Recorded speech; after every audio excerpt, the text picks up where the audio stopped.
Pode procurar, gente. Tá lá pro final ali, as cartas paulinas.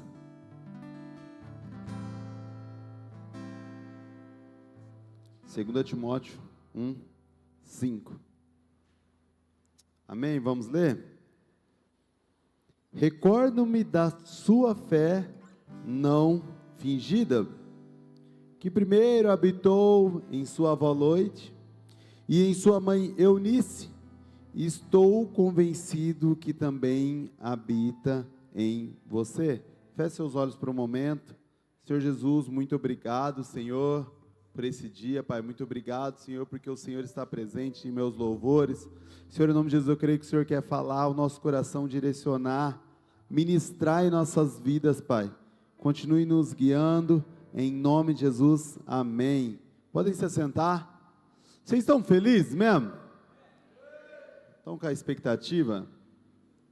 Nós começamos uma série hoje, chamado A Fé Sem Meme, e a base dessa série é Por uma Fé Não Fingida, trazendo esse versículo de Timóteo, essa carta do apóstolo Paulo ao seu filho na fé, chamado Timóteo, que ele diz: olha, vejo em você uma fé não fingida. Primeiro ponto que a gente precisa entender e o porquê dessa série, e por que nós colocamos alguns heróis da fé ali. Porque nós vivemos hoje, Val, numa geração digital. Todo mundo tem um meme, e o meme já passa rápido. As coisas são aceleradas. Hoje nós temos aqui algo que está em alta, a trend, e daqui a alguns dias ou meses, ela já passou e já entrou outra. Hoje nós temos uma música que está em ascensão, crescendo, e daqui a pouco logo ela passa. Por isso que hoje, se você é um pouco amante de cultura, você vai ver que as músicas que saem hoje, elas não têm letras nem conteúdo, elas têm dancinhas. Porque é para crescer rápido e logo não tem conteúdo para sustentar durante os anos. Não tem matéria, não tem... Por isso que isso acontece hoje. As coisas têm acontecido muito rápido. Então pessoas são levantadas e pessoas caem na mesma proporção de velocidade. Pessoas são levantadas muito rápido e caem também muito rápido. As coisas têm acontecido isso. E na nossa vida nós estamos acostumados a levar as coisas muito rápidas. Mas nós queremos trazer nessa série homens de Deus que marcaram a nossa história. Que eles não estão só em uma ascensão, numa trend, em algo que foi um meme importante, que bombou e logo passou. Mas que devotou uma vida, que dedicou uma vida ao Evangelho e marcou a nossa geração. E talvez nós não temos o costume de estudar sobre homens de Deus. Não tem o costume de mais estudar histórias ou biografia de pessoas que marcaram a nossa geração.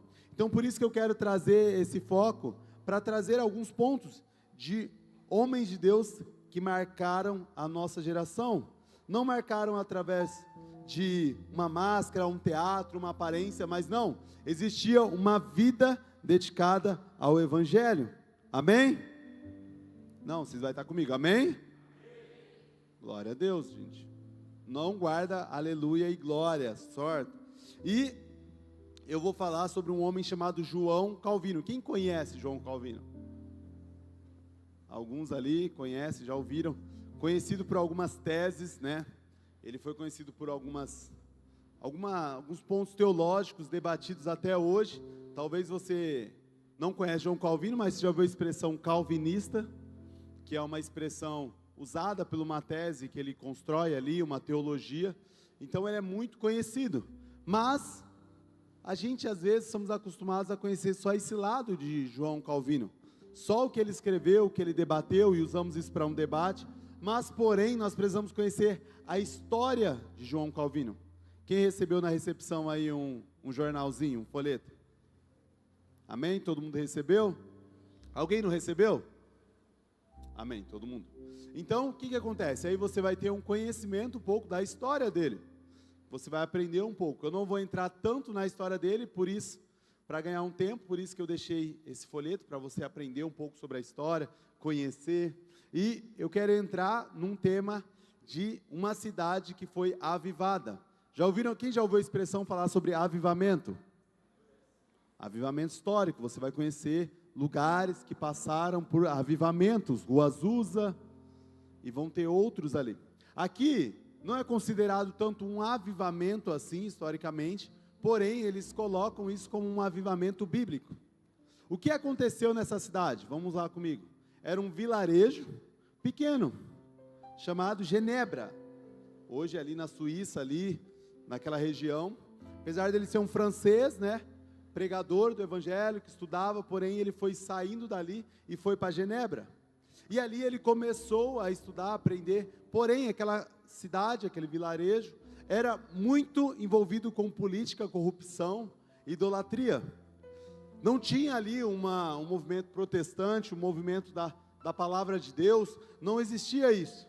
E aí chega esse jovem. Quando ele chega lá, ele era um jovem ainda. Ele morreu muito jovem, mas ele era apenas um jovem ali. E apaixonado pelas escrituras, Rodrigo. Então, pensa, uma cidade totalmente corrompida, ali uma cidade que não tinha nada de uma beleza. Ele saiu de um lugar da França, onde já estava sendo desenvolvido, e vai para este lugar, ali para pregar o evangelho. Na verdade, ele foi primeiro refugiado na casa de um irmão, e ali ele começa a estudar.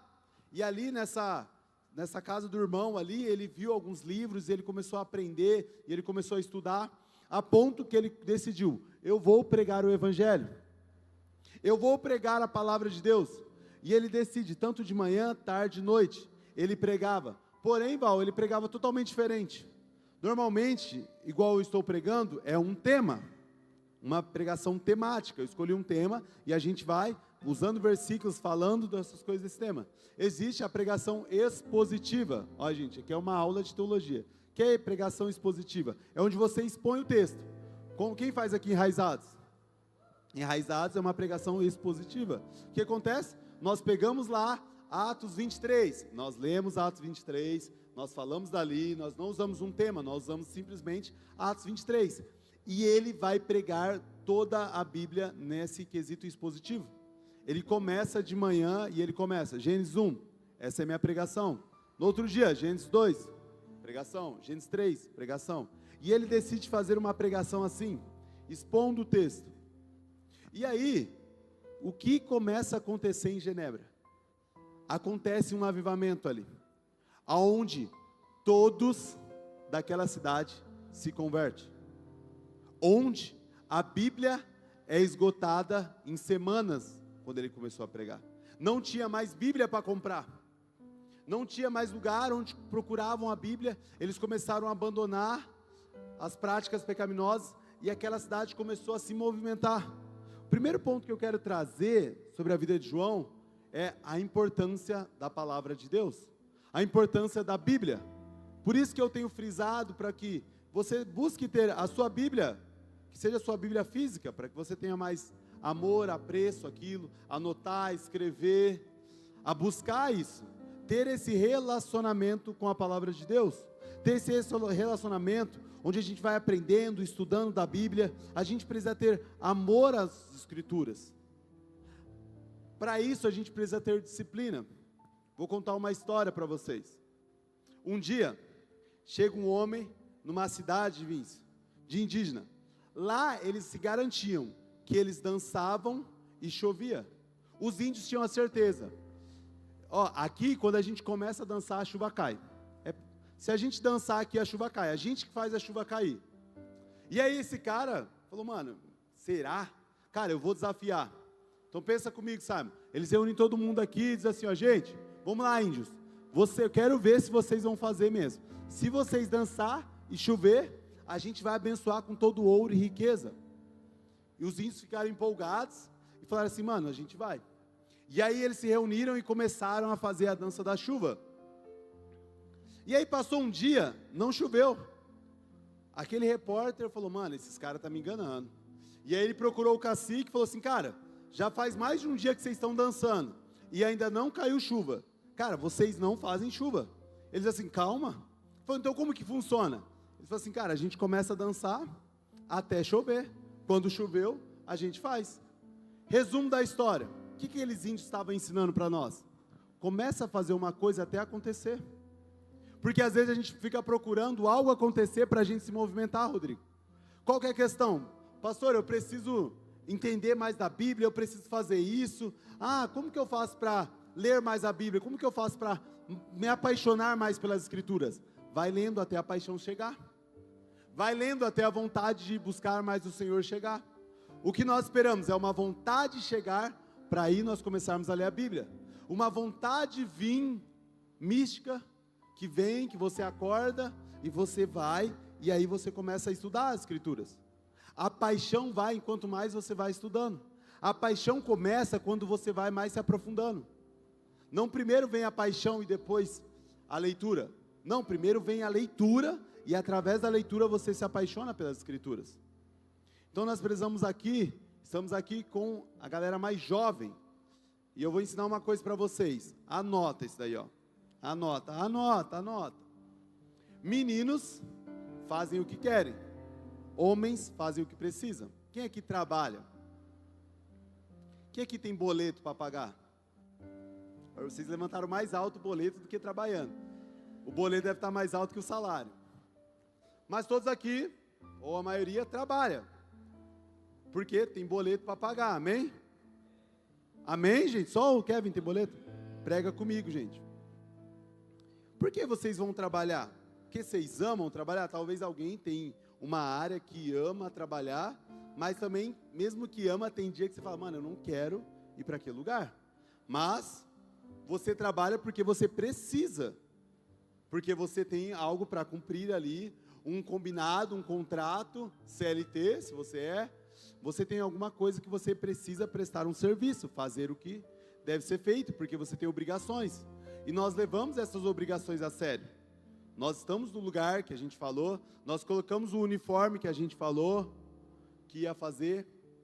Porém, para as coisas de Deus, nós não tratamos com tanta responsabilidade quanto as coisas civis, quanto as coisas cotidianas. E nós precisamos entender que as coisas espirituais precisam da mesma disciplina que precisam das coisas normais. Se você quer ir lá na academia ficar forte, você precisa ir lá treinar, fazer as coisas, dieta.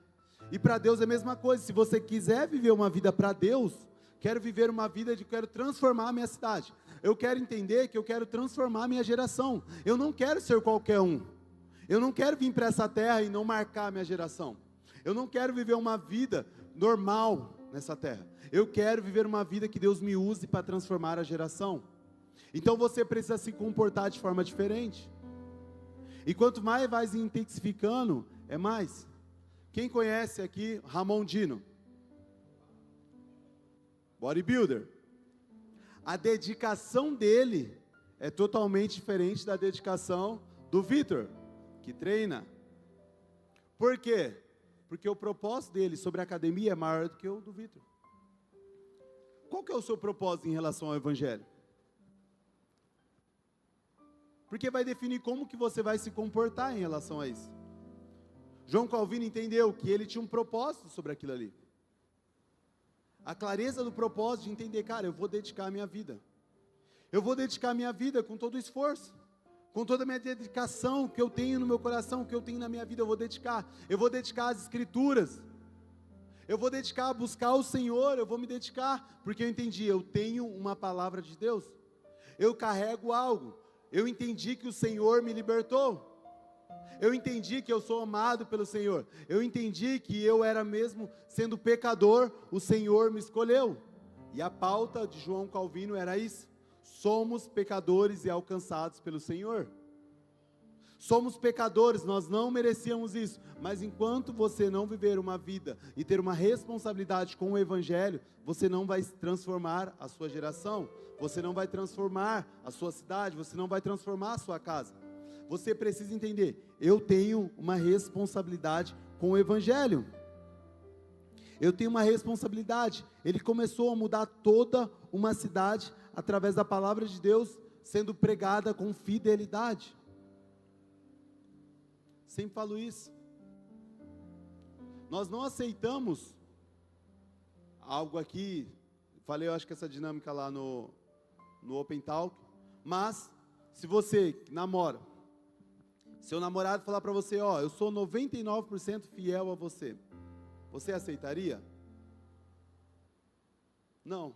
Esse 1%, gente, não deixaria você dormir. Esse 1% ficaria matutando na sua cabeça. Você fala assim, mano, ele saiu para jogar bola. Você fala, mano, tá no 1%. 1%. Esse 1%, certeza que ele está usando esse 1% agora. Você não ia conseguir viver isso. Por quê? Porque você não aceita 99% de fidelidade. Porém, você não entrega nem 99% de fidelidade ao Senhor. Nós somos rígidos com o nosso cônjuge. Mas nós não assumimos a responsabilidade diante do Senhor. E o Senhor é maior que o seu cônjuge. Ele merece mais fidelidade do que você entrega ao seu cônjuge. E nós não gostamos de brincar. Vamos lá, casais. Se você pega uma mensagem do homem com uma menina, uma mensagem estranha. As meninas já estão apertando a mão do namorado. Você não aceitaria. Você não aceitaria dele ficar brincando. E ele chegava para você, não, mas eu não tive relação sexual.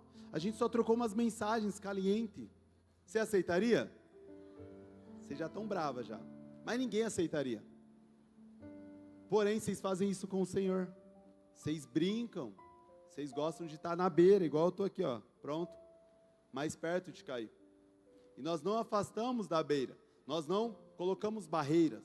Porém, para o nosso cônjuge é muito velho, né? Para o seu namorado, noivo, marido. Para o seu namorada, noiva, marida também. Você não aceita isso. Você quer que ele fique bem longe dessa linha, ó, mais longe possível. Nem olha, nem faz nada. Porém, quando nós chegamos diante do Senhor, nós não queremos se comportar da mesma forma. Nós queremos estar na beira da linha do pecado, na beira da linha de desagradar o Senhor. Isso mostra o nosso comportamento. Então nós precisamos entender que para viver uma vida com o Senhor, nós precisamos ter zelo com a palavra. Nós precisamos tratar a palavra e a fidelidade com Deus. Em primeiro ponto, Deus ele traz uma palavra que transforma. Em Hebreus 4:12 diz assim, porque a palavra de Deus é viva e eficaz. A palavra de Deus ela é suficiente, ela é poderosa para transformar nossas vidas. Pastor, eu tenho uma dificuldade, parece que eu não consigo vencer isso. Cara, eu tento, mas eu caio. Eu já falei que eu vou parar, mas eu não paro. A palavra de Deus é poderosa para você vencer isso. A palavra de Deus te dá auxílio.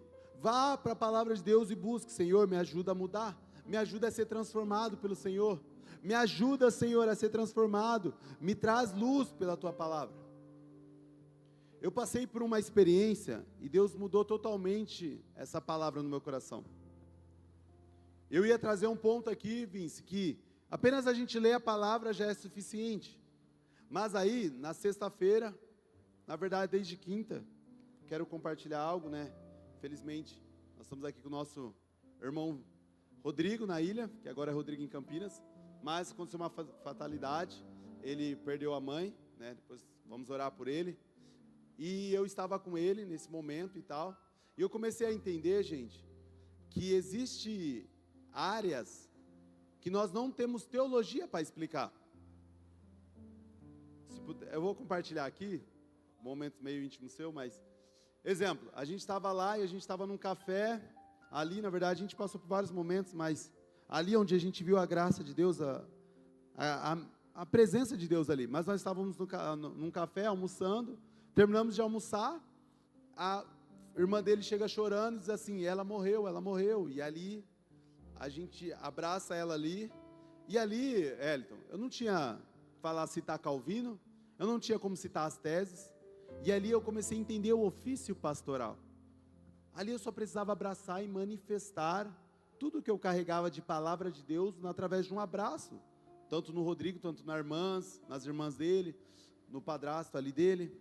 Não existia palavra, Simon, que eu conseguisse expressar teologicamente. Eu não tinha que citar Calvino, eu não conseguia citar qualquer ali.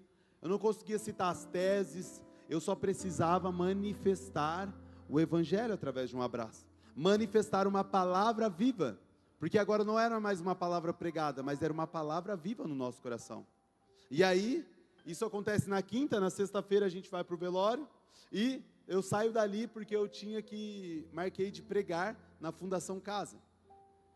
Gente, eu me deparo na Fundação Casa, eu entro ali, numa sala, gente, ali os caras eu fiquei com medo, era só molecadinha de 15 a 16 anos. Eu entrei ali com 30, tremia as pernas. Eu falei, mano, molecada armada. Tipo assim, mano, eram umas tatuagens assim, ó, 4 tinha uma AK aqui, ó, travando a cara. Tipo assim, eram pessoas que assustavam. Tipo assim, se você olhar e falar, mano, tudo aquilo, cara de bravo, não deram, tipo assim, eu cumprimentava, eles nem olhavam na minha cara. Eu também não errei, né, fui malandro. E aí, firmeza, satisfação, satisfa.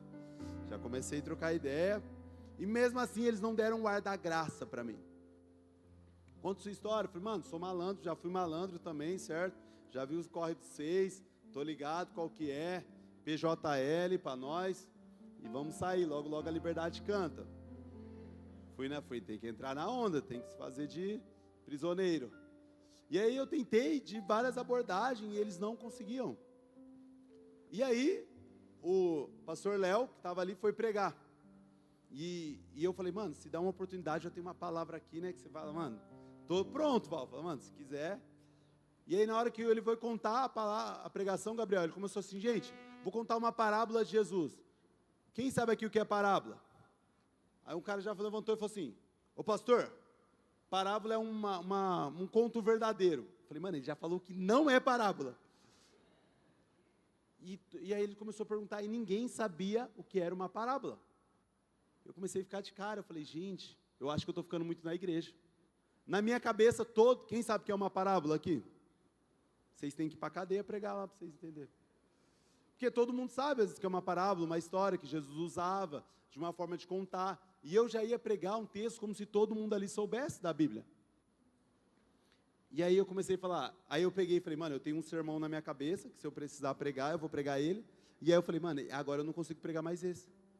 Porque eu só sei pregar para crente, gente. Eu só sei pregar para crente, eu comecei a entender. E aí eu travei o chip, porque lá, naquele momento, não adianta eu citar Calvino, não adianta eu citar Heróis da Fé, não adianta eu falar hermenêutica, o conge, as coisas. Eu falei assim, eu não consigo pregar. Agora eu não preciso trazer uma pregação expositiva, eu preciso trazer uma carta viva.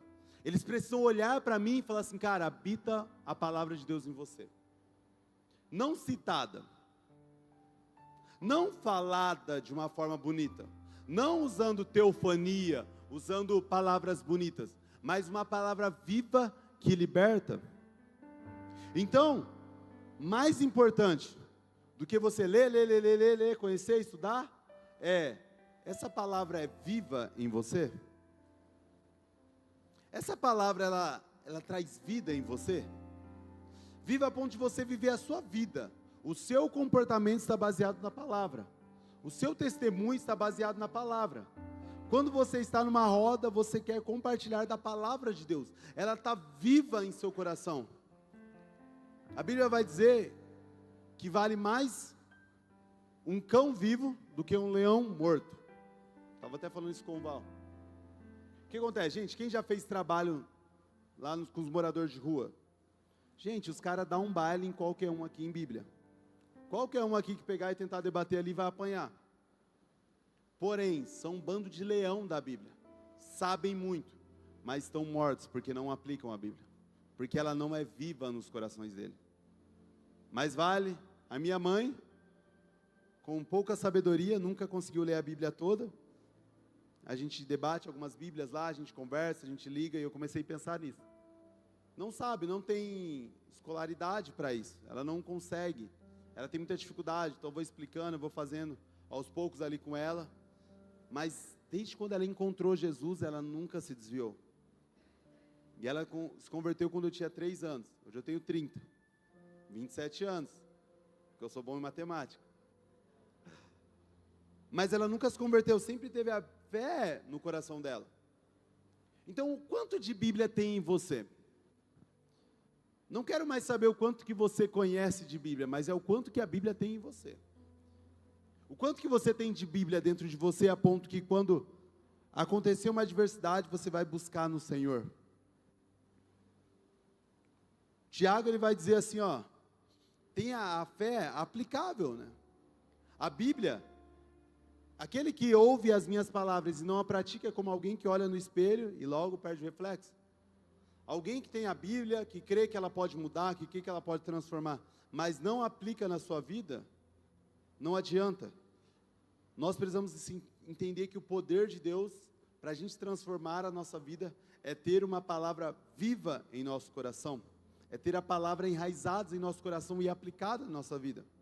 E eu quero agora ler com vocês um ponto também importante, que a questão é, beleza, pastor, entendi que eu preciso ler a Bíblia, entendi que eu preciso aprender, e agora, como que eu consigo fazer isso, como que eu consigo trazer uma carta viva, e eu quero trazer um inimigo da palavra de Deus, um inimigo da Bíblia.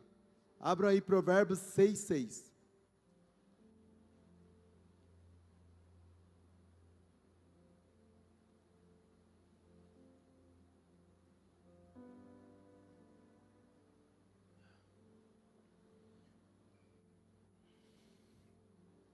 Eu ia falar sobre inimigos, mas ficou muito grande, então eu escolhi, que eu acredito que é um dos maiores inimigos do nosso tempo. Provérbios 6:6.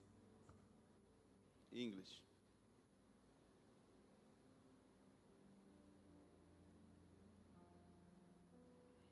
Todos acharam? Vai dizer assim, ó. Vamos ler aqui nesse daqui. Vá a formiga, ó preguiçoso, observe os caminhos dela e seja sábio. Um ponto. Qual que é o inimigo que nós temos hoje em dia? Preguiça. Fala comigo. Tá até com preguiça de falar. De novo. Ó. Ô Val, esse é um inimigo do nosso século. Vira para o irmão do seu lado e fala, mano, você é preguiçoso. Só para acordar ele. O que é? A gente precisa entender que existe um inimigo nosso, que é a preguiça. Que agora a gente gourmetizou ela, a gente deu uma temperada. Procrastinação. Pastor, eu não tenho preguiça, eu procrastino algo.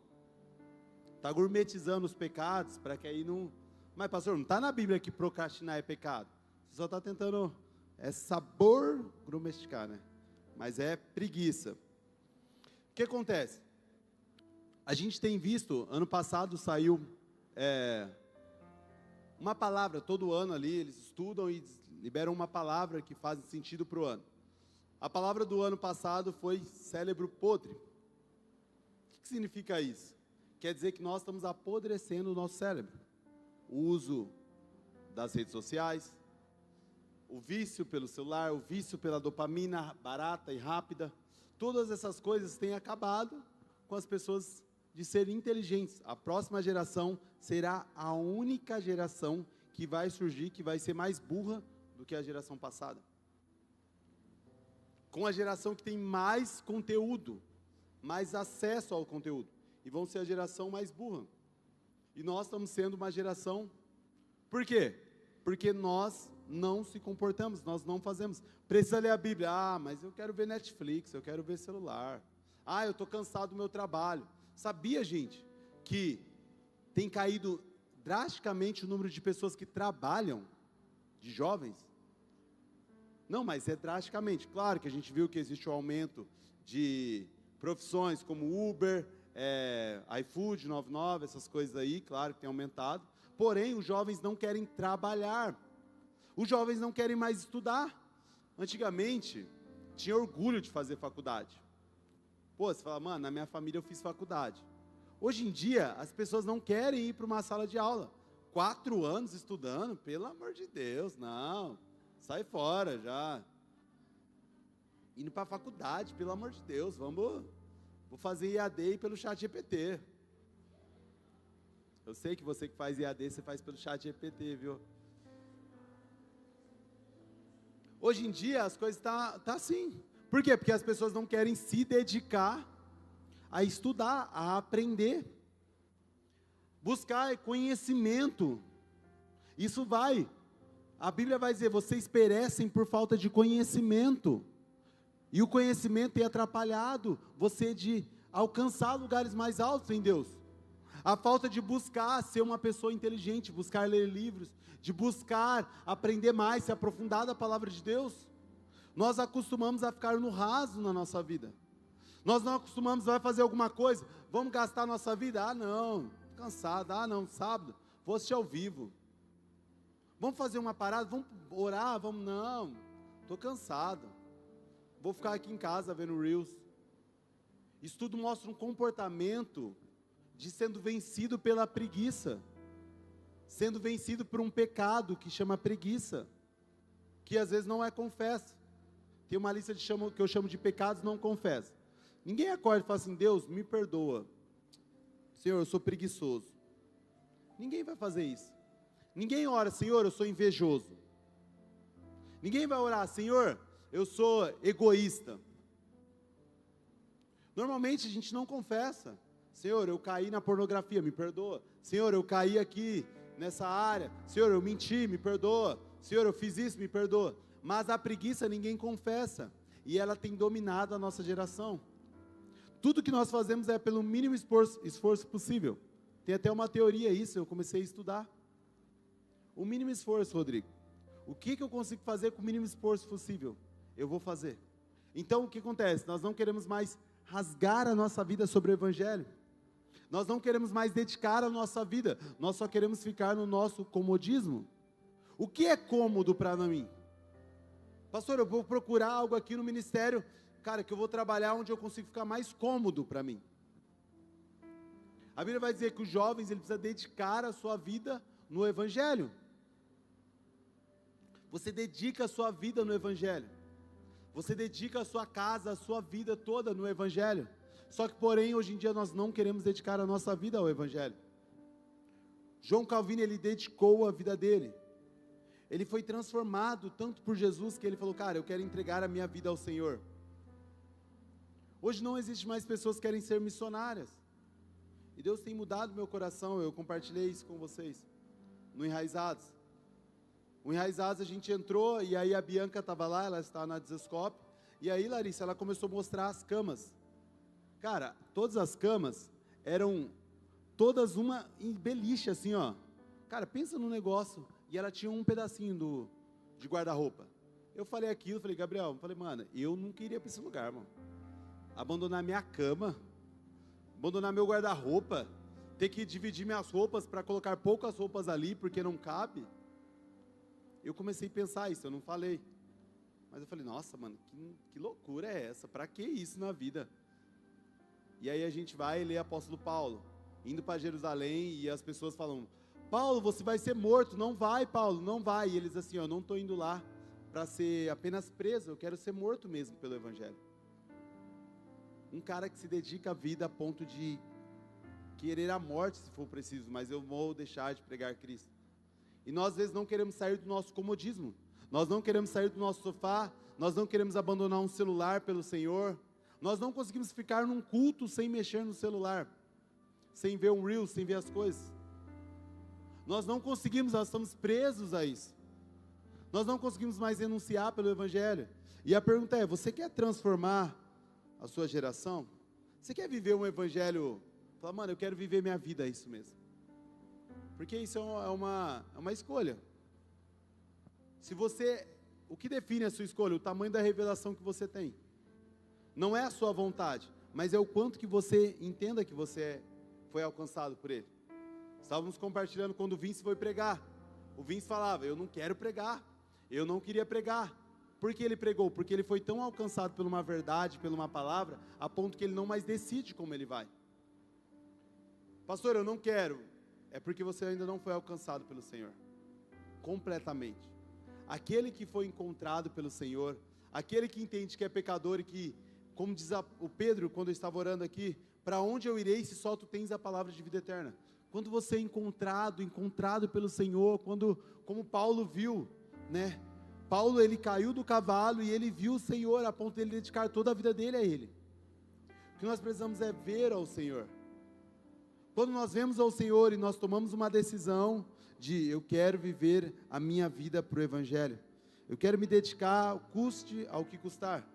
O esforço que o Senhor me pedir, Senhor, eu vou te entregar. Se for noites sem dormir, eu vou te entregar.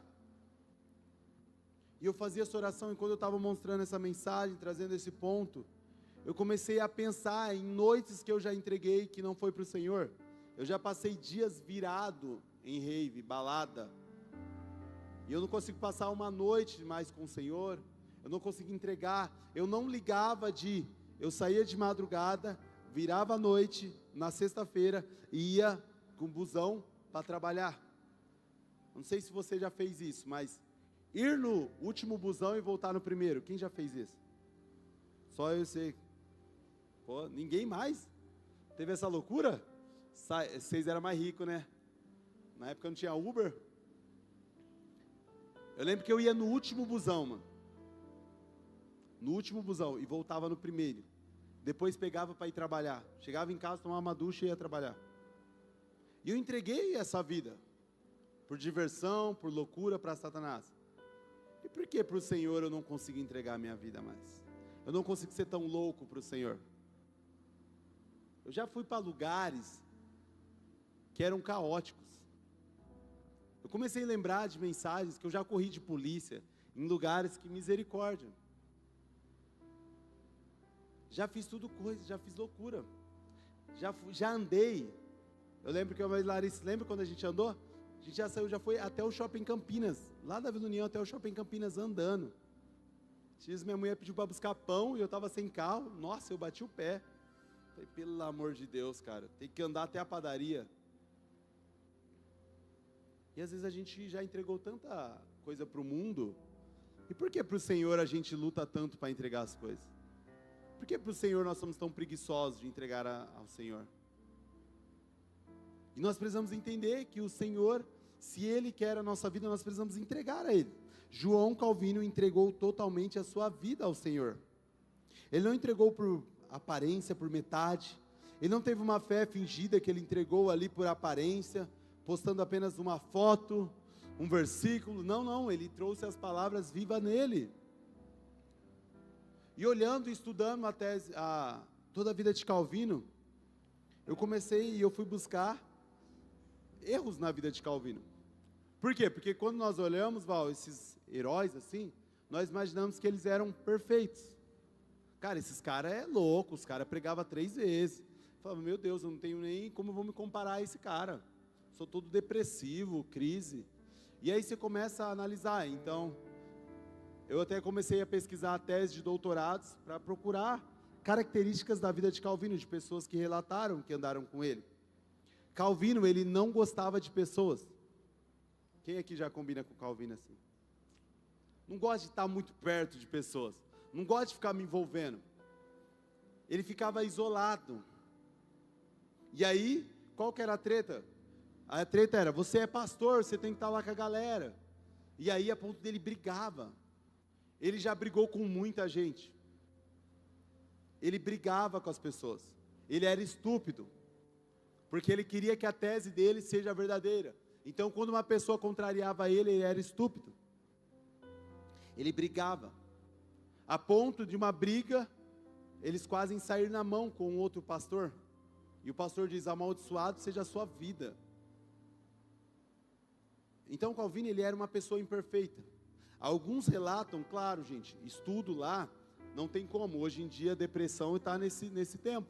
Mas dizem que eles tinham muito uma depressão, ele ficava isolado, ele tinha mudança de humor. Ele era um cara animado no altar, mas saía, ele se isolava, não cumprimentava as pessoas. O que acontece? Deus escolhe pessoas imperfeitas. Deus escolhe você talvez seja Calvino, chato também. Talvez você não é aquela pessoa que se relaciona com pessoas e você usa isso e diz assim, não, eu não sou para essas coisas. Eu não sou para pregar porque eu não gosto de pessoas. Eu não gosto de estar com essa galera, eu não gosto de estar com as pessoas, então por isso que Deus me fez assim e eu não posso participar disso. E pelo contrário, O Senhor usa através da sua imperfeição. Ah, pastor, eu sou meio depressivo, eu sou meio crazy. Eu sou meio louco, sou pichuruca. Eu tenho crise, gente. Tem dias, eu já compartilho com o Vince aqui. O Vince também, viu? Também pichuruca. Tem dia que a gente acorda e a gente vai fazer o que o Vince conversa. Cara, nós fala que nós vai mudar o mundo. Mano, vamos pegar um salão 10 vezes maior que esse, nós vamos colocar painel de LED e tal, e começa a fazer. Aí chega no outro dia, Val, tá os dois falando, mano, eu vou pedir demissão. Eu falo, mano, eu também, mano, não quero mais saber desse negócio de igreja, não. Esse negócio é loucura. Ah, não, mano, não, isso daí não é pra mim, não. Aí nós começa, depois nós falamos, mano, no outro dia, não, mano, e o painel de LED, você viu? Eu falo, mano, esses caras é bipolar. Se você sentar ali e trabalhar com a gente, você fala, mano, esse cara é bipolar. Tem como.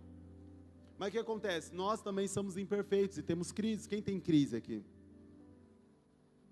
Gente, tem dia que você quer mudar o mundo, mas tem dia que você também fala, mano, eu quero matar.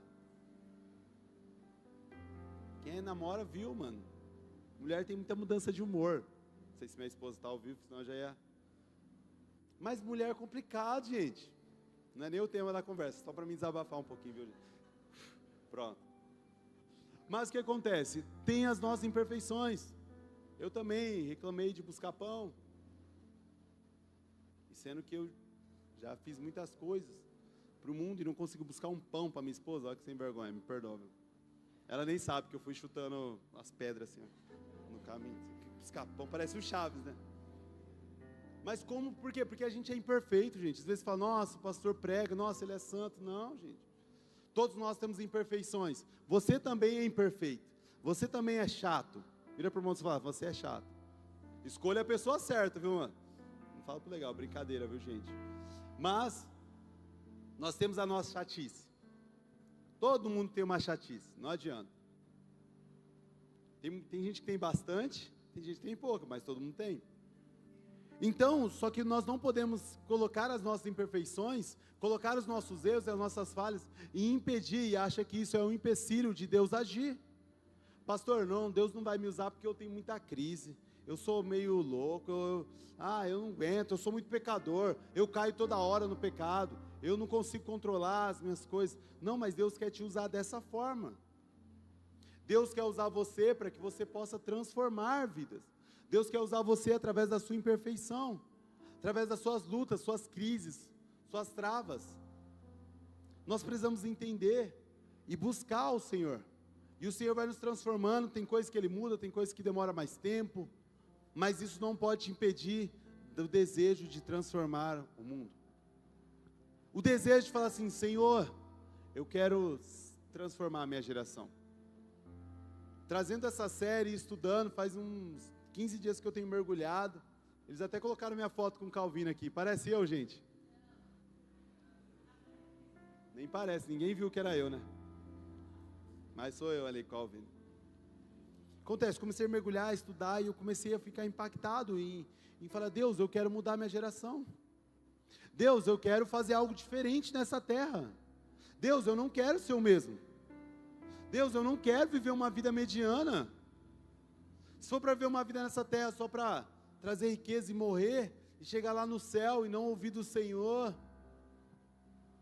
não ouvir do Senhor como aqueles homens que multiplicaram os talentos que ganharam, dizendo, servo bom e fiel, vem se alegrar comigo. E o Senhor olhar para mim e falar assim, servo, como se você poderia ter multiplicado os dons que eu te dei, você poderia ter feito tanta coisa que eu te dei, e você não fez nada, você enterrou tudo isso. Então eu espero ouvir do Senhor, porque eu decidi, eu vou entregar e rasgar a minha vida no Senhor. Eu vou entregar tudo o que for preciso. Eu falei, Senhor, pode pedir, Senhor. Pode pedir a minha fama, eu não quero mais ter ego, eu não quero mais ligar para nada. Eu só quero viver uma vida para o Senhor. Custe ao que custar, Senhor, usa a minha vida. Como Paulo diz, podem se colocar de pé. Como Paulo não disse isso, pode se colocar de pé, mas aqui a frase é mais impactante, então eu quero que vocês fiquem de pé para vocês sentirem melhor.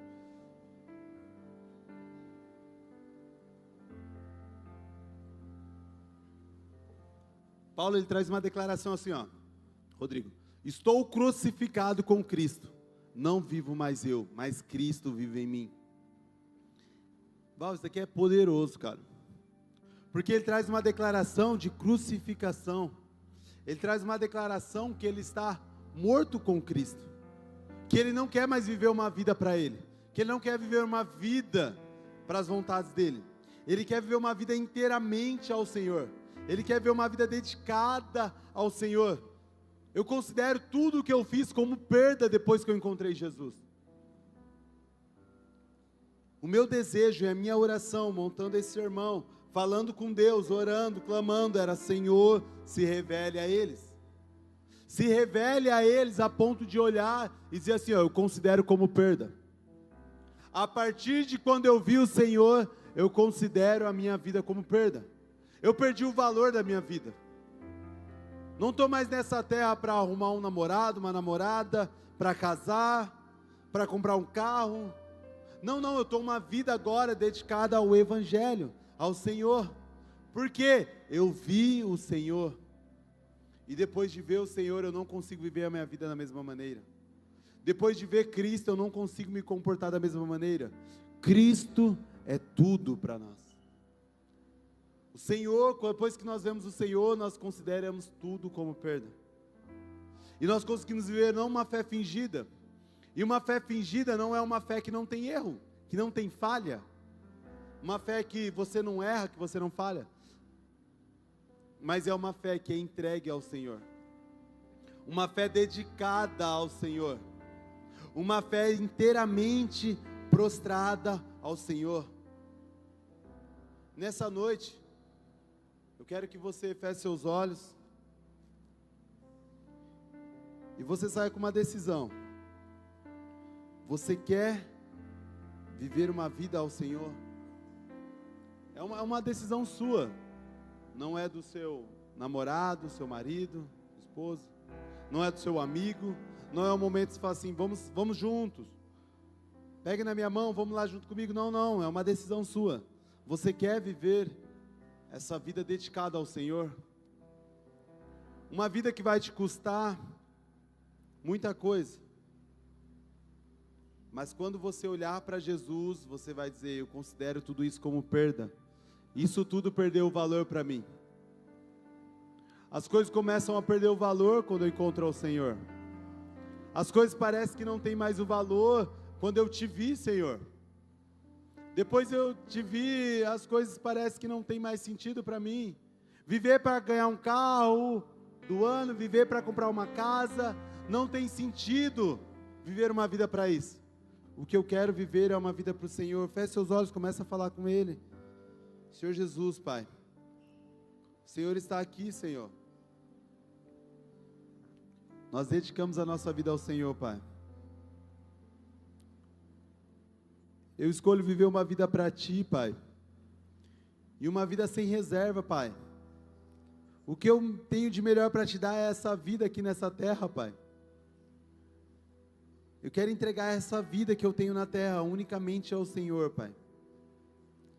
Usa a minha vida conforme for. Quero Te obedecer, Pai.